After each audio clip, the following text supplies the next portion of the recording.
right, I'm just going to go ahead and go live. Okay. Are you good? I'm good. I'm ready.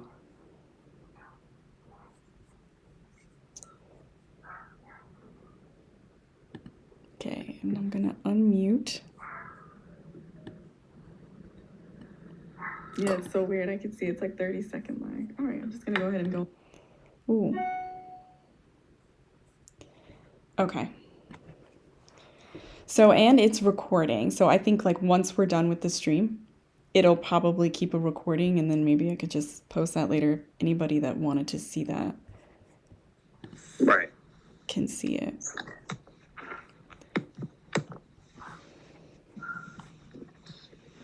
Okay, so I'm going to go ahead and start with some of the questions that some people asked. If you want to start there, or is there something specific? Okay.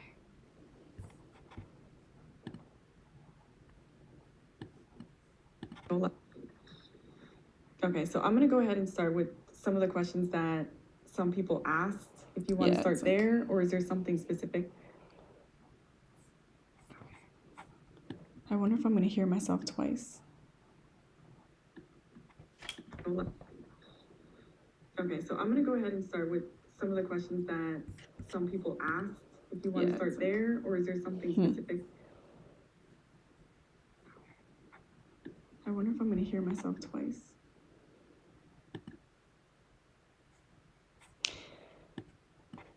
I say we keep going. Okay. All right. So I'm going to go through a lot of the videos that basically people have been making their comments in. And one of them says, I'm a registered nurse. My question is, I know I do not need to obtain a phlebotomy certification. So I wanted to know, where would you recommend I look to source what I need to start my own mobile testing business in the state of Maryland? I've been searching the internet, however, I don't know if my verbiage is off, and that's why I'm not finding the correct information. So I usually tell people to start out with just the business structure, right? And I think that will hone in the focal point on what they want to provide as a service. For that nurse, does she only want to provide phlebotomy services? Is that going to be in addition to her as a nurse? I would probably want to ask a little bit more questions about what she wants to do. She probably is not formulating like the question for what she's focusing on. But Maryland has different rules, and so a lot of times they have like, well, I want to incorporate training and some other things. So, but in general, if she wanted to start drawing blood as a nurse, she could, once she gets her business license, she could just start advertising her services out there. But I would, again, want to kind of dive in a little bit more into what she wants to do. Yeah. And I think, to add to that, that's a great question.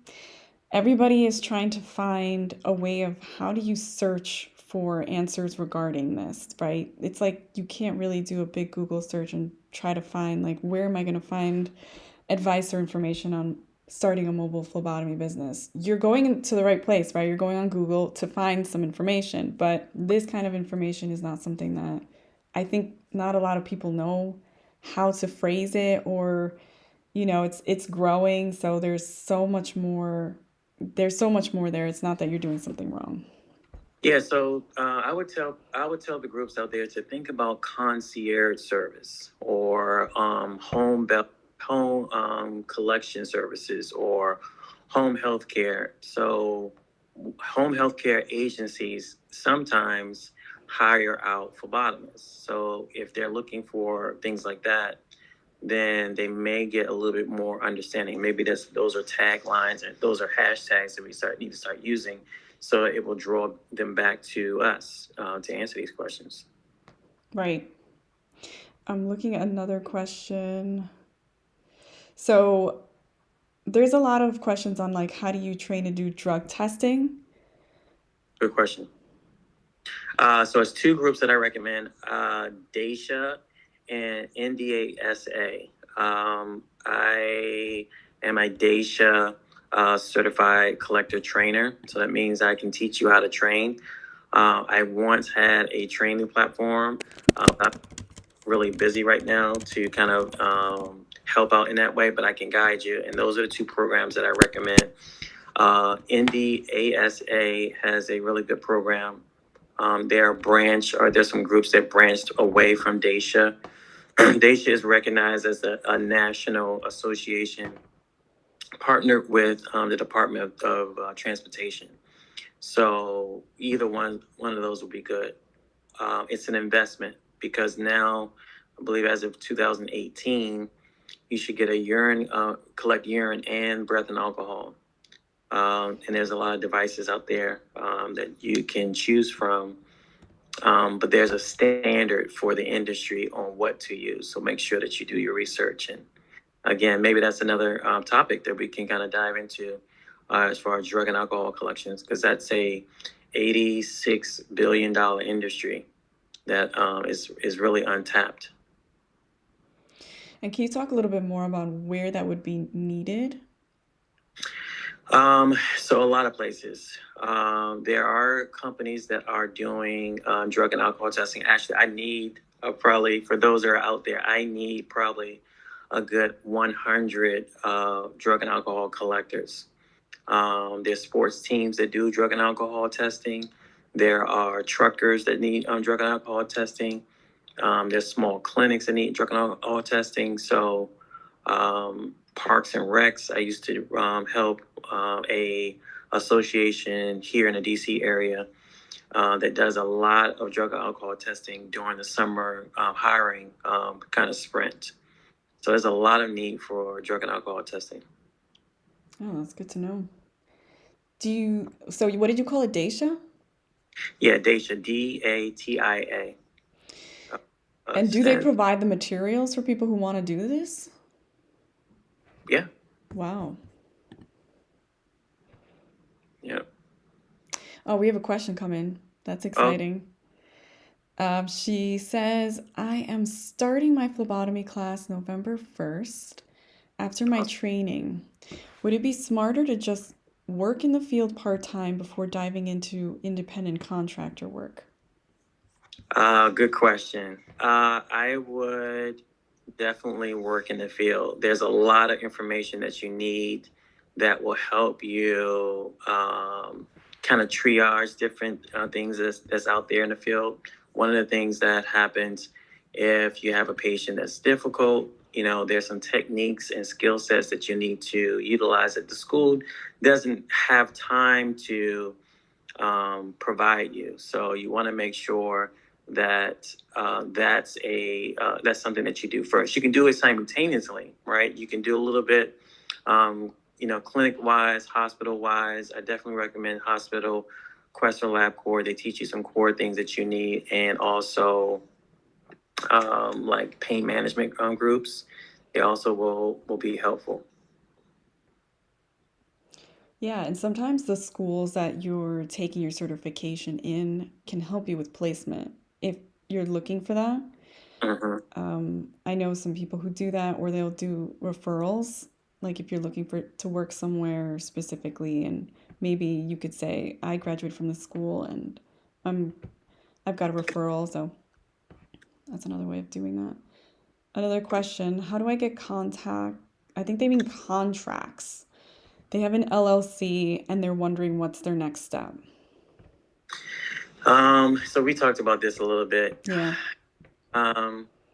There's not really one way to get a contract, and we really need to decide on what services we're actually providing. So again, are you looking for government? Is it for a client? Is it for individuals? There's a lot of ways to approach it, but there is something in the contract outline that specifically asks your history, like what you do. And it's kind of like a snapshot of what type of work that you are doing now and have done. And so that part is key. It's not just, ABC trucking company, I'm going to charge you $1,000 here, sign here. No, they want to know details about your scope of work, right, what terms? What's the cancellation process? What are the metrics and numbers? What's your policy for providing excellent work? Yeah. And just to add to that, like when you partner with these bigger groups, the reason why they do all of these background checks and make sure that you are someone who's actually going to be someone they can trust is because they're going to refer you to more business. Yeah. So, I mean, it's good that you get some things under your belt, whether it's like you have somebody helping you start these things or you have already had experience and now you just want to grow and they want to hear that. Yeah. And those are the type of assistants that I help with my mentees and those that I do business development with. We have conversations, we have dialogue about how to even structure that conversation so that you can get information. Another thing about the contracts, I want to stick here for a little bit, is understanding what the client wants or the contract wants and needs before even structuring your contract. Maybe it's something that you can provide. Maybe it's something that you need to infuse finances or other resources to even fulfill that contract. So when we're talking about contract development and going after contracts, we really need to do a deeper dive into what that contract really entails. Yeah, so, and for example, I had someone who she got a big contract. She was ready to start and ready to get going, but there was one requirement that she didn't have. She needed an office space, and that was a requirement they had for her to get started with them. For whatever reason, that's the requirement for this contract. So now she's kind of trying to figure that part out, but she's gotten through that part where she already has that contract.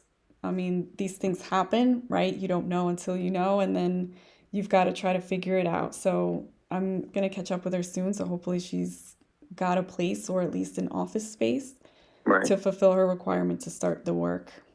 And that's a great aspect, because what if they said, "Oh, you need a biometric machine, and we require you to have these certain standards," right? And that machine is $12,000. So I think sometimes we get blinded or we get narrow focused about, well, I'm going to make $200,000 off this contract because it's a 2-year contract and they're only asking for 5 phlebotomists. I have 5 phlebotomists. I can do all these things. I have the experience. Oh, but by the way, we want you to do blood pressures. We want you to meet these certain standards. We number. We want you to have $3 million for your limited liability insurance. Are we really looking at the requirements for some of these contracts? And then to add to that, the labs or where they drop off the specimens, is that involved with the contracts as well, or is that something separate? It can be. It can be involved. It can be that they want you to send out information specifically to the lab that they've already have a contract with, especially like clinical trials. There's a few out there. I can name a few, like Eurofin, that want you to send it to their designated lab because they're doing a special process or procedure on that blood test. So it may require you to do shipping. It may require you to have dry ice. It may require you to refrigerate it, spin down, process. So again, if we do more of a deeper dive, can we provide that service at a high level? Yeah, probably the best thing is to ask somebody who's been there, because that sounds like, the person who's giving you the contract may expect certain things from you. And if you're just starting, you're thinking, wait a second, we didn't talk about that, or maybe I didn't read through this correctly. I'm just thinking, I just need a contract to get started. Yeah, So, and yeah, I mean, feel free to ask for help if you've ever in that position, because once you sign those contracts, that's a commitment, and that could be a loss of business, yeah. right? Yeah, it can be, and definitely can be, or lots of opportunity. And one of the other things that contractors appreciate is honesty. So if you're not able to provide that service, how about being a facilitator, right? How about facilitating that information to someone that you in your network can do? So one of the things that I help groups is if they don't have a service that I know another provider has, I'll say, what about you guys connecting together to see how you can fulfill that service?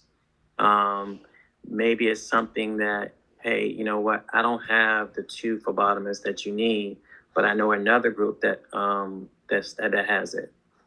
I recommend, ArmHug. ArmHug has, supply resources once you reach out to them, and I can be a facilitator in between. Now, ArmHug, and in this example, gets an opportunity. ArmHug now appreciates that information and that opportunity, and then the client says, okay, now you are a resource for me for future abilities. I'll go back to you instead of now going back into the Google universe and trying to find someone to provide a service for me. Yeah, what I think I've been learning a lot myself is it's who you know. And it's going to lead and open doors for you if you collaborate with people, if you network. I mean, I know a lot of people don't want to do that because they're small and they think they've got something special or interesting, but everything's been done under the sun, right? For the most part. And you need to go out and talk to people that are doing the same things as you. That's okay. Um, I understand that there's a lot of copycats where people feel like, oh, they're copying the way I do my business, but you're in the same industry. There's enough for everybody. You're probably from different states, so does it even matter? At least from all the people I've interviewed here, everyone is from a different state. There's more than enough. Everybody is, and one of the things I say about this competition, Yeah. is that we could do great things together, and I'm definitely going to do something different from you, even if you're 5 miles away from me. I have a certain skill set and a certain ability. Maybe I engage in a better way as far as customer service than the other person. Maybe I'm faster. There's always going to be a line of difference between you and the other competition, and you just have to expand on that, right? Maybe it's an extra service that you can provide that the other provider doesn't have. They do it in practices and physicians all the time, right? They have a better bedside manner than the next physician. Maybe they're more astute in a certain area. Maybe they bring in, their staff is great. There's always something. There's thousands of physicians nearly next to each other. We can do the same and not be intimidated by our pricing being the same or a little bit higher. Yeah, that's great. Yeah, no, that's really important. I just lost what I was going to say, but I'm up right I'm going to move on to the next question. first. So, someone has a question about becoming an instructor. Okay. So, I think she's interested in starting her own school. Okay, good work. What state? There's a lot of different rules for different states. I'm going to say she's in Georgia. Okay. Well, Georgia is a great place to start. So depends on if you want to what program you want to follow on. And the NHA has a really good program for you to kind of follow up on. They usually provide you the material, the certifications. You can be the trainer, and then they'll certify the phlebotomist. And that's a good route to start. But again, like, why do you want to do it? What qualifies you to teach? Because teaching in itself is not just me dumping out material. Like, we have to have success rates in every class. The student wants to understand that when I get to the class, have you provided me enough skill set, enough information so I can go out and fulfill that job? Sometimes it requires hands-on. Sometimes it requires, tutoring or back-end work. How much do you charge, right? How much is your time worth? So there's a lot of things to think about as far as starting your own school. But it's a great opportunity to expand yourself. Yeah, get accredited, right? There are certain qualifications in each different states that require you to be an instructor, and you want to be a good one. You want to be able to actually give the certificate to your student. Be careful with people who tell you that they can send you students and you train them and then they'll get certified or they'll get their certification elsewhere, right? You are running a business. So if you are really interested in this, invest in it. Do the complete course. Go from training materials to the certification. Don't go anywhere else, or try to do something else. It's just amazing the things that people have come up with. And then to go back to what I was going to say before about competition, so some things might not work out, and that's okay too. So I think it's just important to try and then see if something works out, but you've learned from it, and then you can move on. Because I think people do get stuck when it doesn't work. Yeah, people perceive failure as that's the end, and that's not the case. It's also a opportunity for you to step back, review, refresh, refocus, pivot. I mean, I can use a lot of different adjectives and of those, but it allows you to make changes where you may have had some errors moving forward.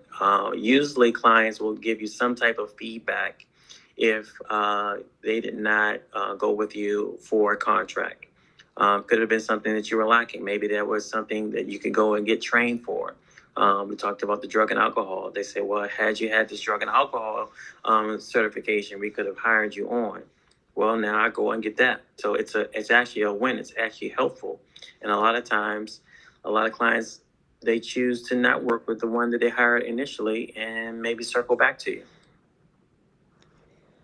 And then just to add a little bit of context on like where people are starting or how they're starting their businesses, because sometimes I get like one person asking 7 different questions and thinking that all of those answers are going to be the same depending on, or I should say the same depending on what kind of business they're building first and then where they live. So I'm going to try to break down a few of the questions that I see here. She says, what licenses do you need for mobile testing? Is Okay. the first question. How do you set up to get paid through Medicaid? Okay. What equipment do you need for mobile business? How do we get the testing products and dipsticks for testing? What's new in mobile testing? Like, I mean, it's like, So, it's a process. yeah, it's a process. So what I would say, and being really direct, is to sign up for my business business development program. There you Right? go. I can help you out with all those things, because imagine if I gave you a Ferrari. I'm not sure if anybody has driven a Ferrari or a high profile car like that.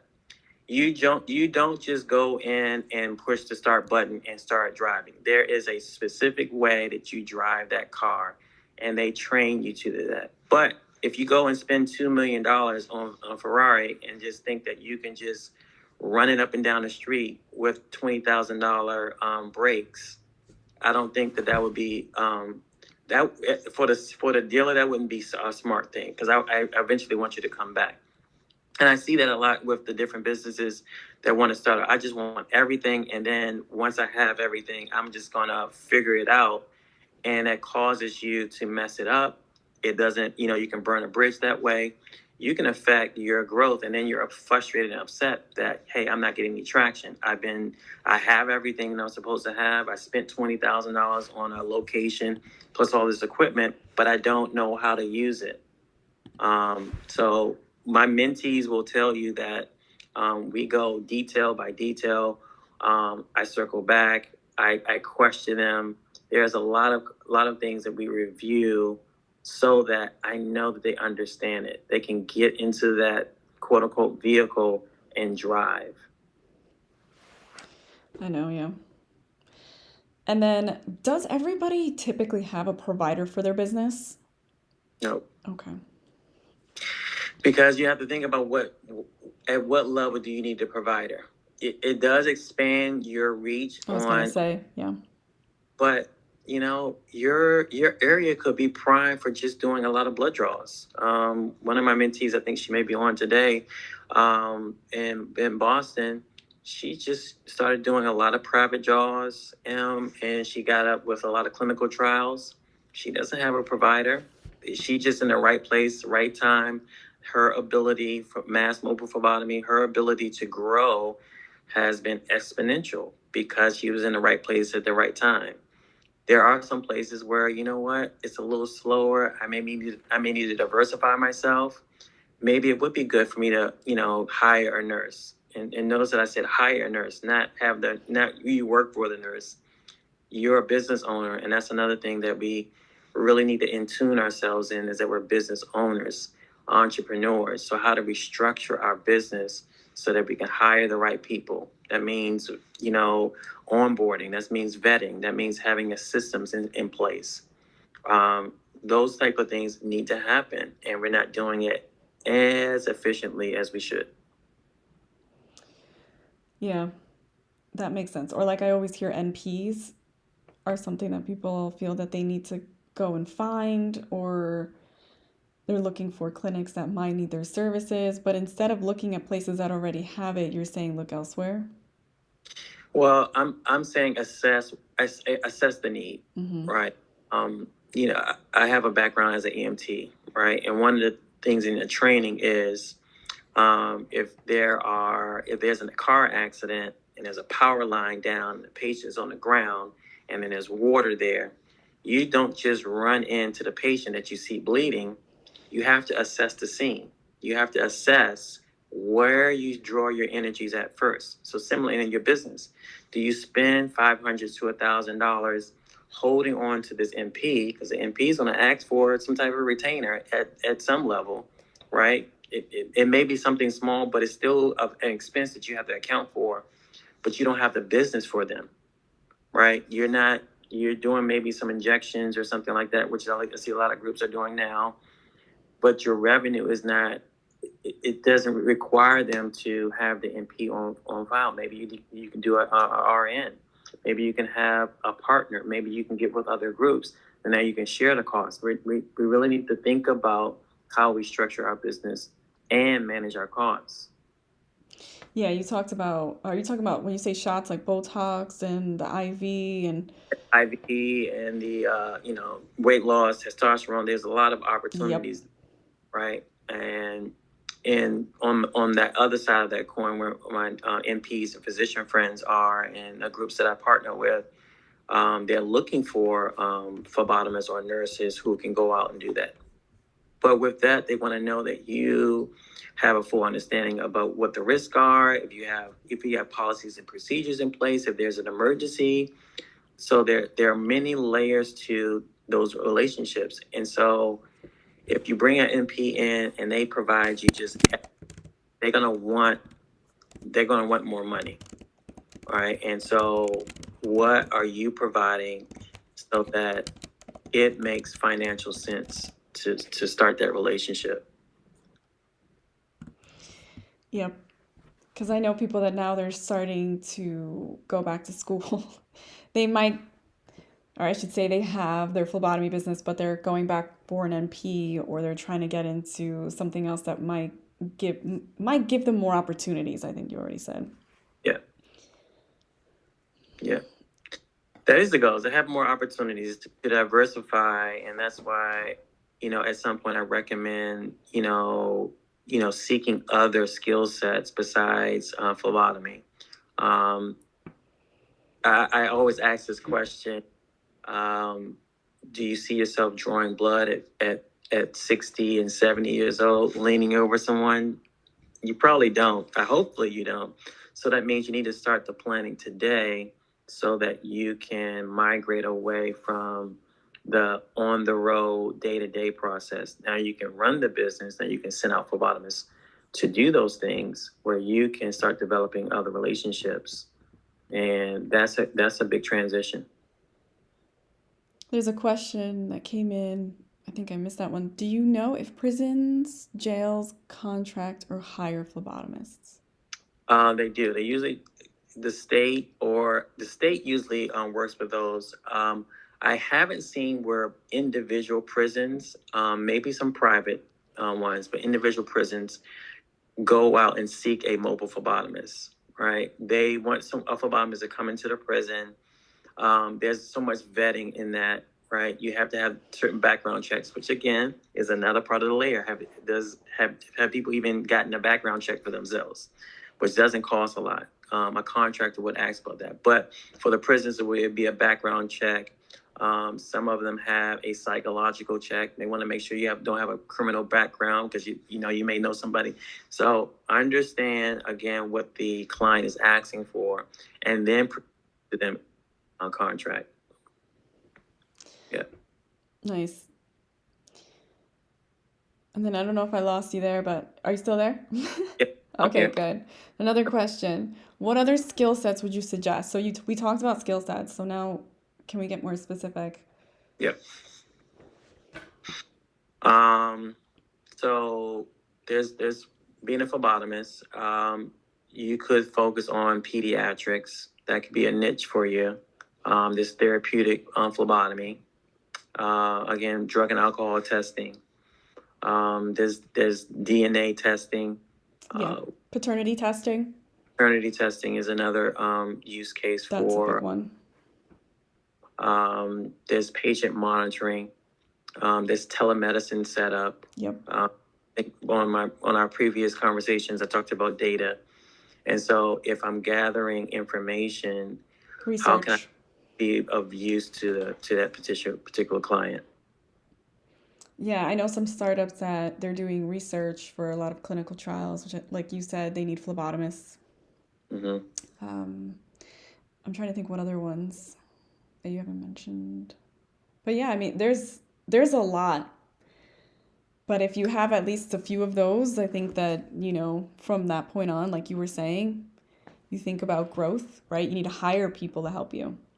Yep. You need to scale. I have a nurse friend. She started her med spa, and now she's looking into actually getting a retail, right? She wants to open up her own place, and she's actually going to start it from the bottom up.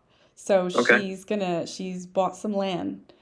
She's going to construct this thing. She's ready to, she wants it to be a high-end spa. And I said, why not? Yeah, of course. Yeah, I think your interview with I think Sabrina Lee, she's helped some groups with their med spas. So there's some great information out there, but that's another opportunity for you. Again, it's work. It's a lot of late nights, early mornings. Part of one of the ventures that I've done is develop my mobile applications, trying to make it easier for mobile phlebotomists to, dispatch themselves or their phlebotomists out there in the field.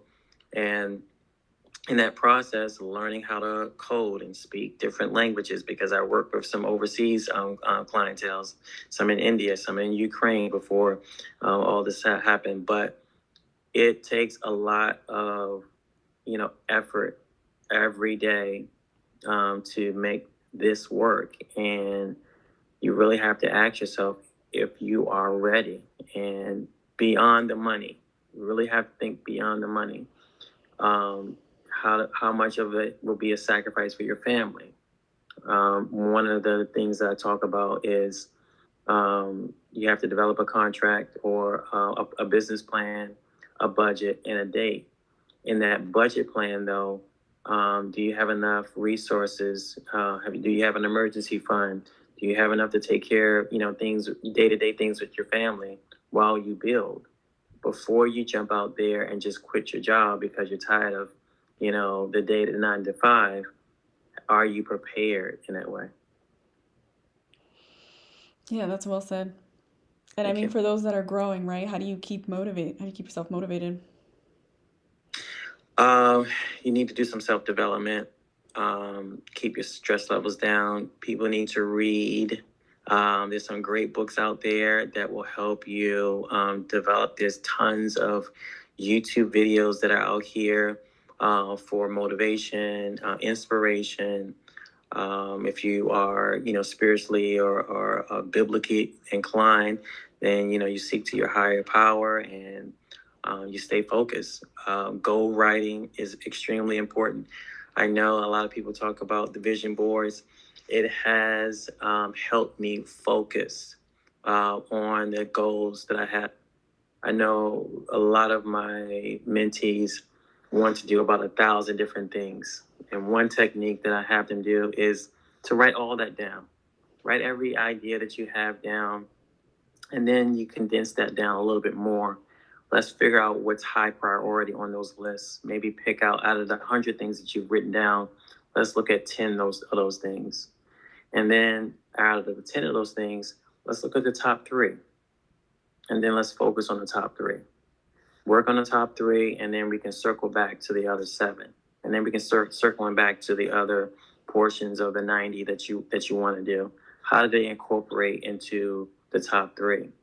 A lot of times it's just random ideas that maybe don't have a connecting point. Yeah, that's so true. We have Yeah. another question come in. Yep. What platforms would you suggest using for vetting phlebotomists? That's good. That is a good question. So a good platform is having things written down about how you standardize yourself out in the field. So one of the groups that I work with, we went through this whole structure. We had a strategy meeting, and we wrote everything down on a whiteboard, and we dove down to how they do their day-to-day process, from the time that they wake up in the morning, what they put on, how they organize their supplies, how much time it goes out to. So when we're talking to other phlebotomists, one of my questions would be is, okay, so what are the things that you do best? And that could be using a straight needle versus a butterfly. All right. So different mindsets for different skill sets. Using a butterfly, in a lot of cases, especially in clinical trials, we can't use because of how the blood flows, right? I need you to be able to use a straight needle.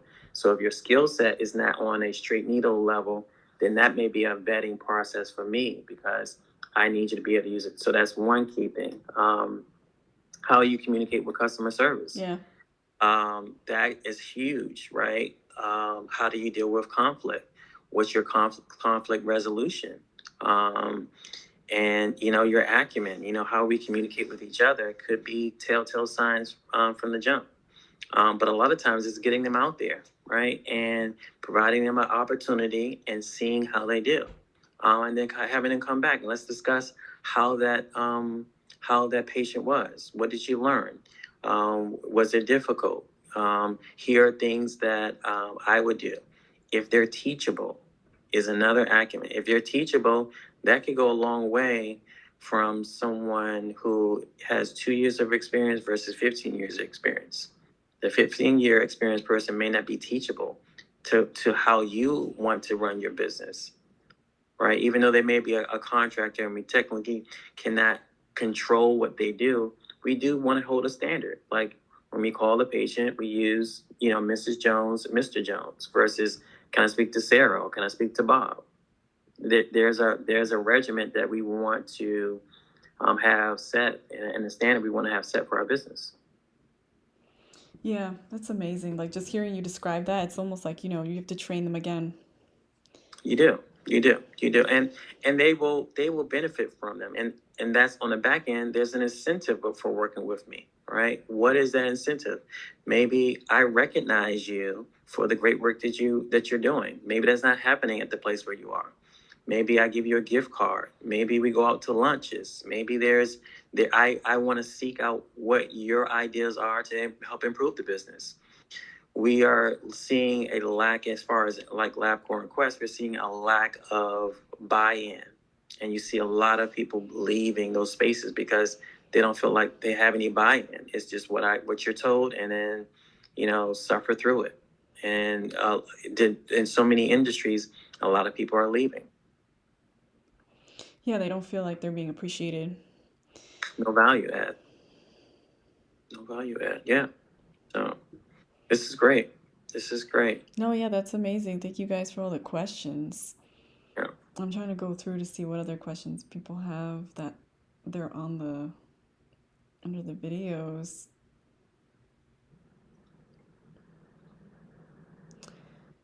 So someone, I can ask a question here.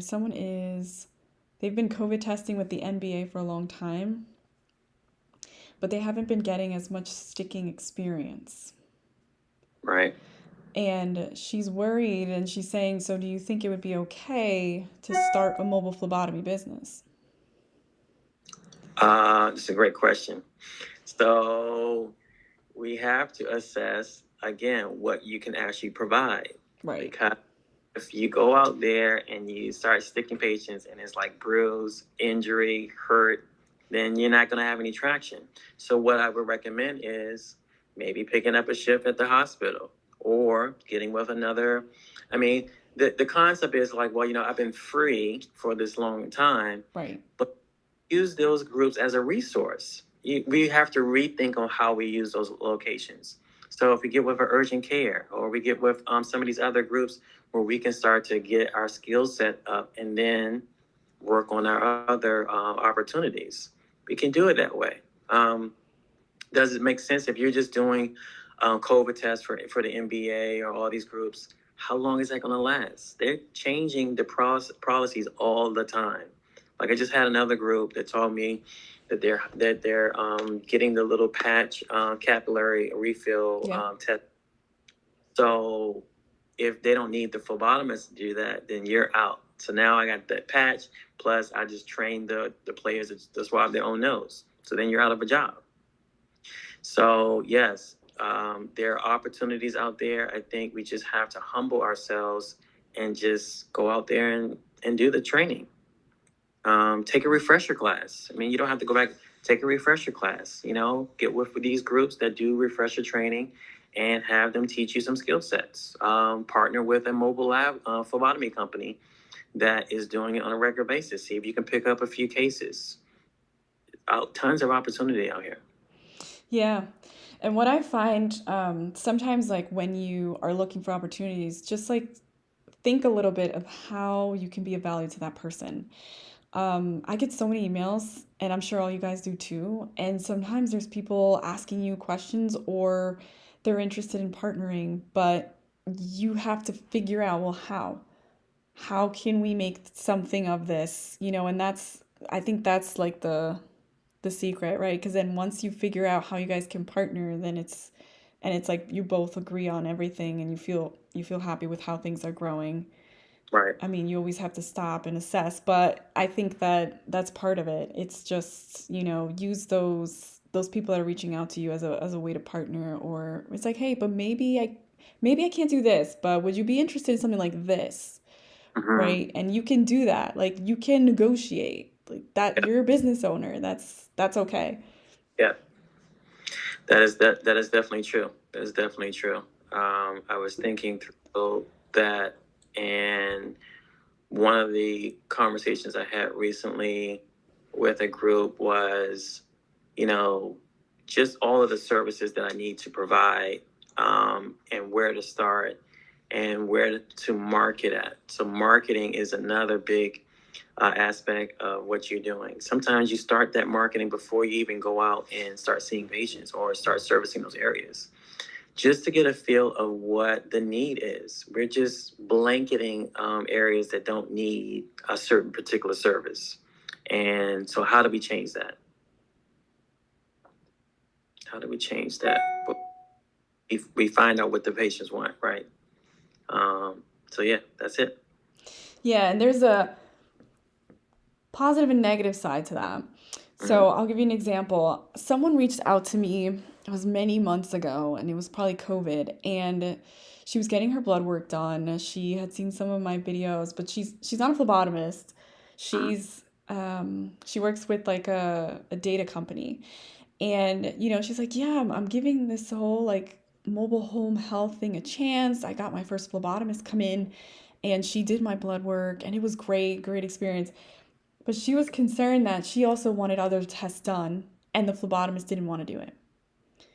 So I was like, is this something where, you also have to educate them and tell them it's not that I don't want to, it's that I'm not I don't have like an order form for you. She wanted like a pneumonia test, or she just wanted to tag on other tests because now she's seeing the convenience of someone Mm-hmm. coming to her and they'll just Right. email her results. Mm. So I Yeah. thought it was an interesting, it was just an interesting case where it's like the phlebotomist doesn't have to do all of the things that that the patient is requesting, but that's always something to look Yeah. ahead about. Yeah. Yeah. So like I said, sometimes you're just in the right place at the right time, and those opportunities will come to you. So I mean, I hope that maybe that phlebotomist thought back, like when she goes back and thinks like maybe there's other tests I could do, and I have to go and figure out where can I get certified to do those kind of tests.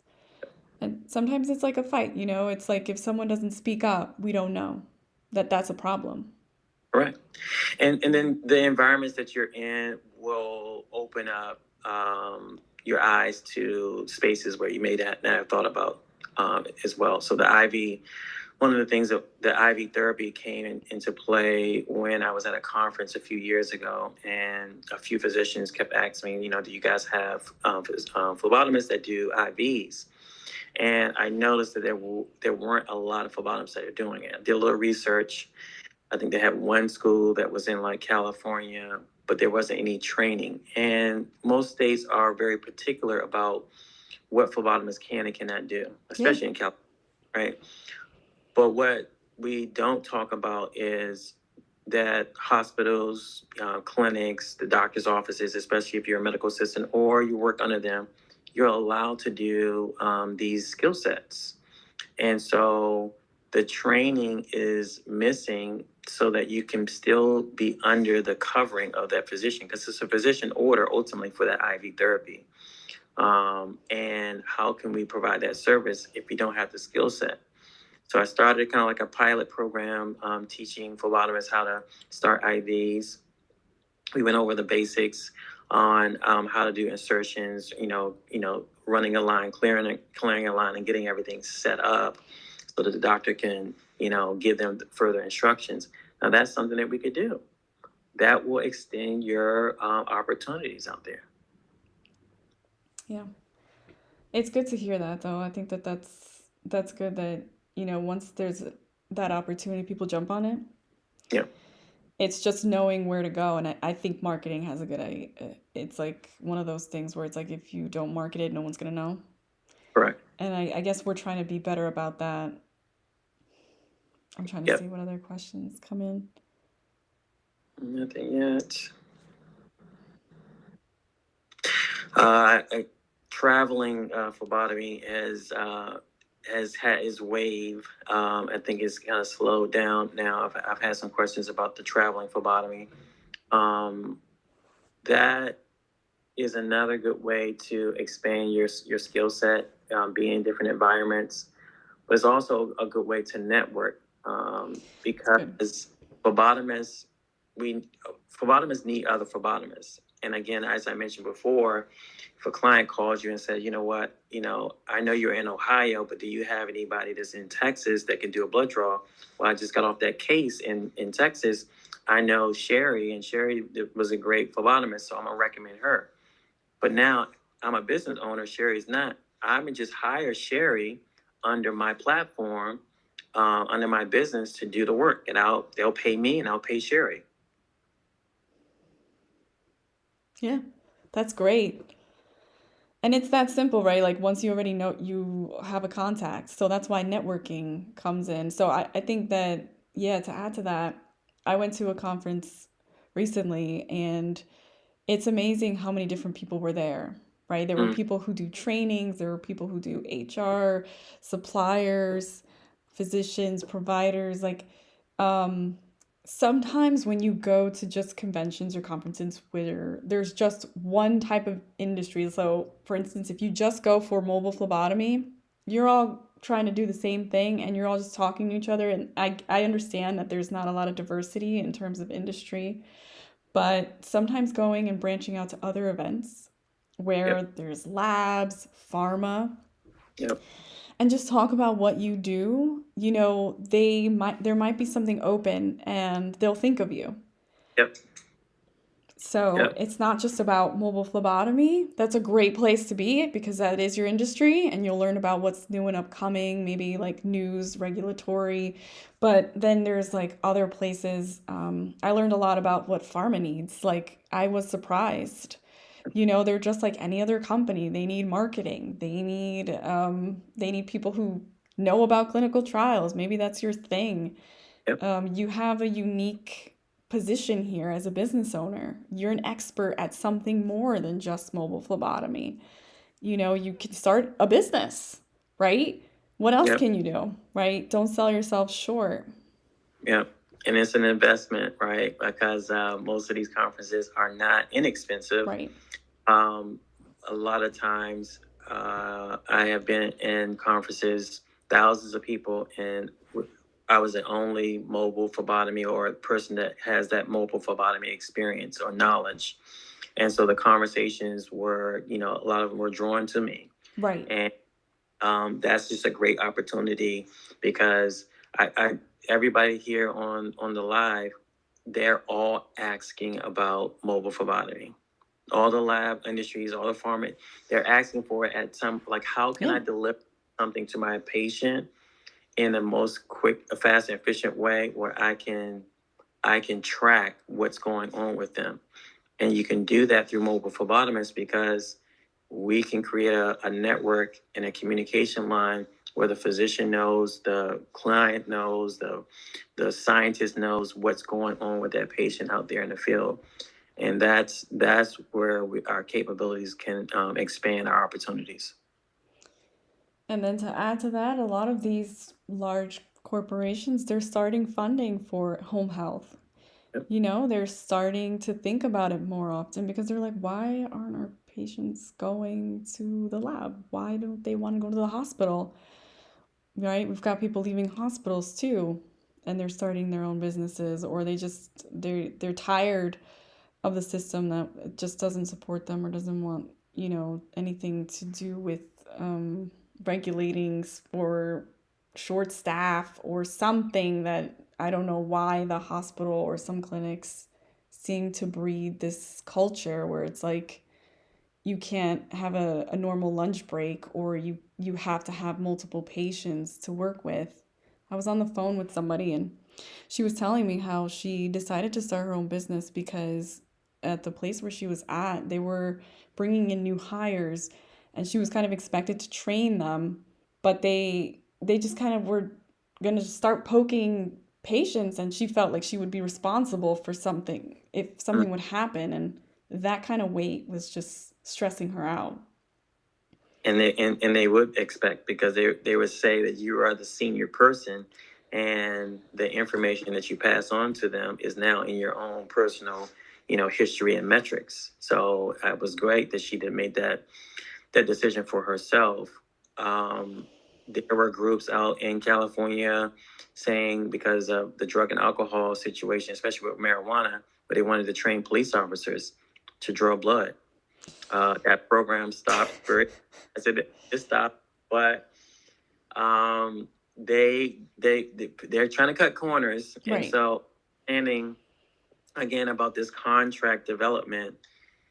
I stress before you even sign anything, make sure you understand what the statement of work is, because I'm sure if you work in some certain locations, you work at a doctor's office and you're supposed to be drawing blood, but they say, "Oh, can you do a blood pressure for me? Can you do a height and weight?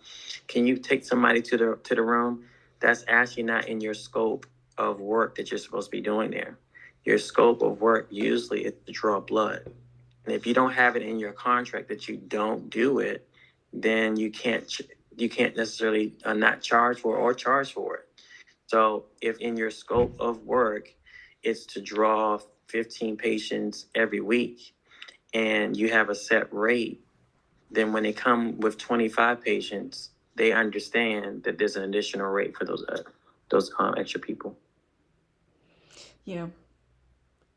So Yeah. important to clarify what you're doing at every location that you're going to be at. And know how to say no, you know. Sometimes That's, that's okay. You that's don't true. you don't have to be rude about it. You could just tell them, hey, I don't think that was something we discussed in our contract. There's nice ways to say no. Of course, and have a standard. Have a standard of what you will do and what you won't do. I was with a group at a time where we were presented with working with a huge company, multi-million dollars. But my partner at the time, they did testing on unborn fetuses, right? They did stem cell collections. So we had to have a conversation about it. And based on his religious background, he was like, you know what, I don't feel comfortable with that. I don't think there'll be something else. And respectfully, we moved on from that. Now it could have been multi-million dollars for the company, but it didn't align with our morals and our standards. And so also have to understand what those things are too before just taking anything, because a lot of companies will just use and abuse you no matter what it is. And they'll just dangle a few dollars in front of you and know that you'll do it. And so if you have a standard, that won't matter. Yeah. Keep those values in place so that doesn't happen to you. Yeah, yeah, exactly. Exactly. No more questions as of yet. Okay. I did have a question. Do you bill a lot with like, or do you have your phlebotomist bill a lot with insurance? No. Okay. So I'm not too big on billing for insurance. Insurance for phlebotomists right now doesn't have a really good reimbursement rate. Right. They work on that. So right now it's all, if not, it's all direct to consumer. So 42 states allow you to do direct to consumer testing. In those states, usually it's you can allow for billing. New York, California, they have Nevada. They have some regulations. Louisiana, they have some. Maryland, they have some regulations around the testing part, but not so much on the collection part. So as a collector, as a person that's drawing blood, you can go out and do the collection. So, but it usually coincides with whatever the physician can send out to that patient, right? So they may not be able to order a lab test where you can then go and draw it. Oop, I don't know what happened.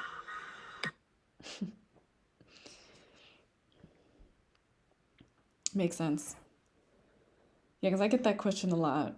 And I know that, we've repeated it many times already. It's like if you don't want to get paid a lot, then bill it through insurance, and it also takes a long time. It takes a long time. It could be 30, 60, 90, 180 days. And I always get the question, well, I want to get to this nursing home. In a nursing home, I believe the reimbursement rate is probably between $18 to $22 per patient. But if you really break down your time, you're probably spending about $65 to $85 per patient, right?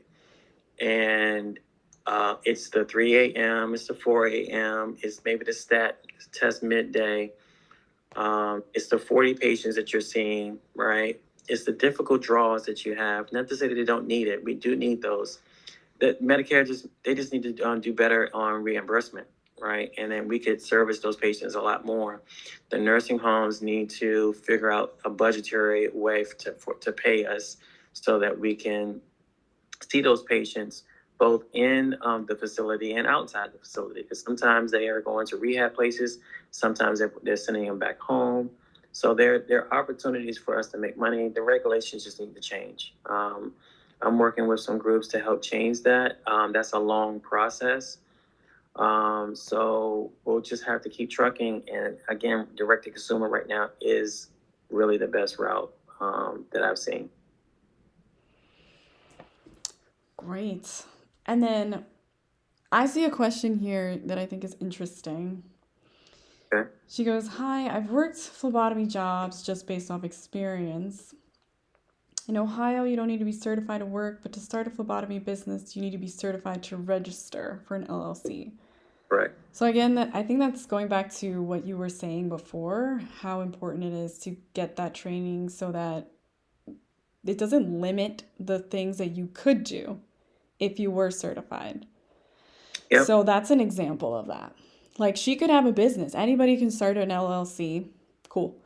But the things that you do, it's really based off what you've gotten certified in, what groups are you a part of. Certifications are just required for them to say you've done all of the work, all the background check, all of the things that these large contracts are looking for, essentially.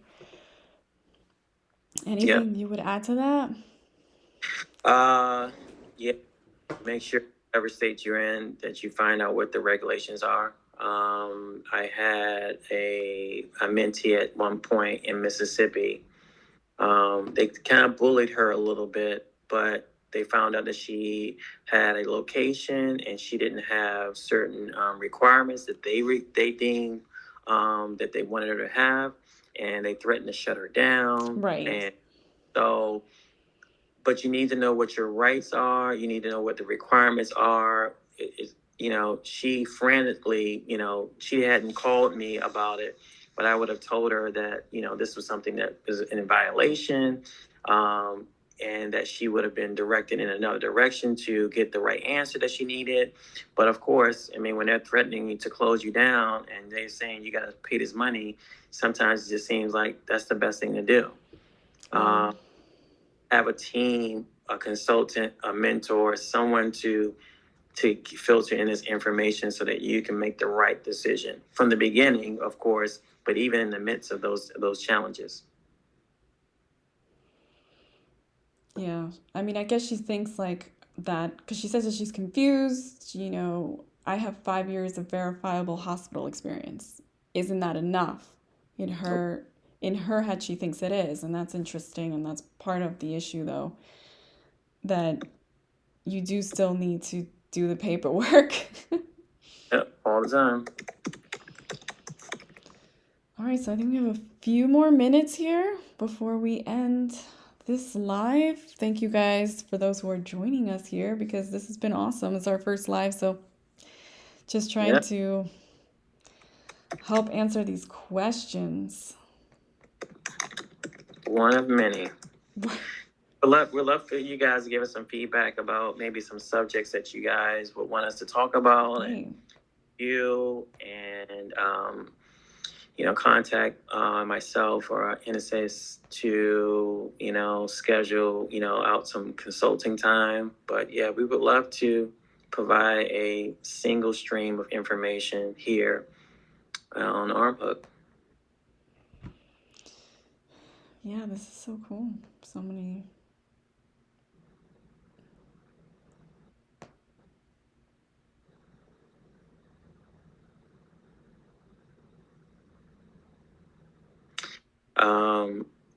And I encourage those to be out as you're out there. Be careful about the information that you hear out there about how to start different businesses and how much money you can make. Yeah. It doesn't always match for every location. You can make money. That's a true statement. But every location does not produce you $100,000, $10,000 a month. All these variations of conversations that are out there. Having an MPI number today doesn't necessarily mean that you're going to be on this magic list where they're going to be contacting you.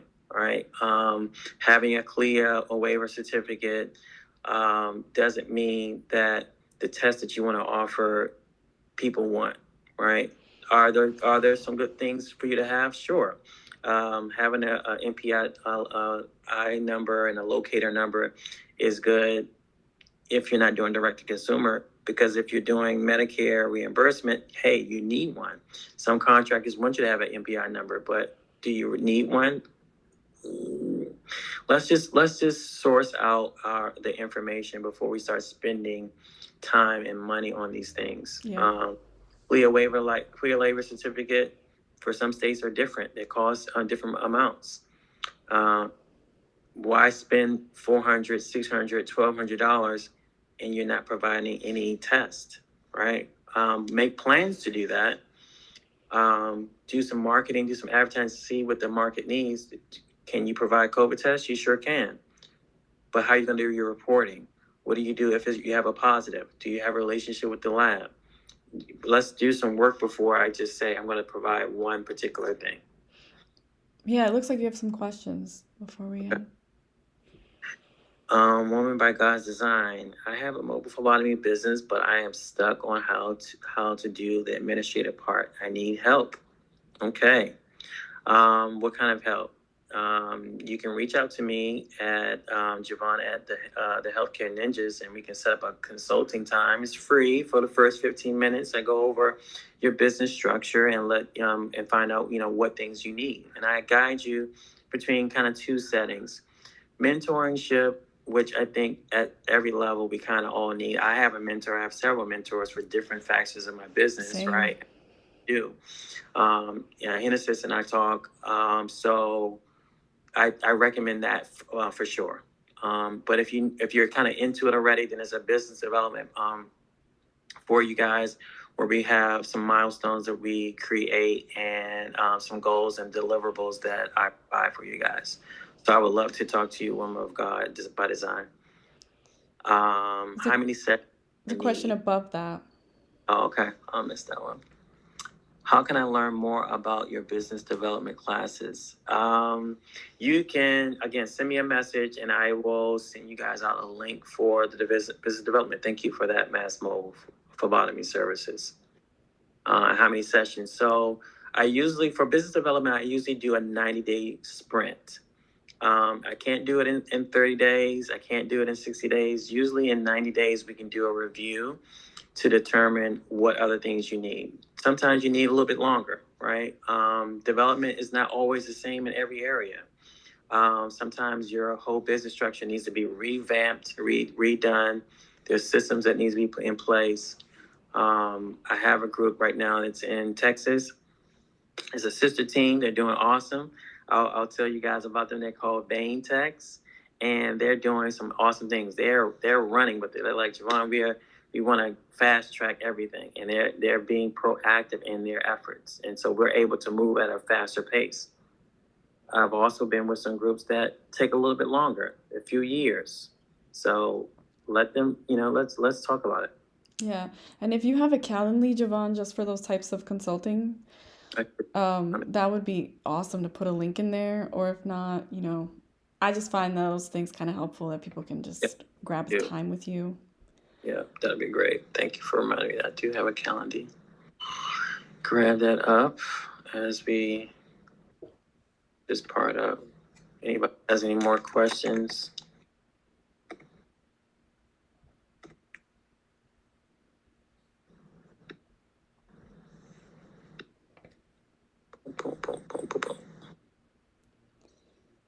But yeah, thank you guys. This has been awesome. So good to catch up and talk about all the things that we have to basically just work with every day, trying to push things in the right direction, because home health care it's real, and there's so many people that are eligible and that could start. It's crazy.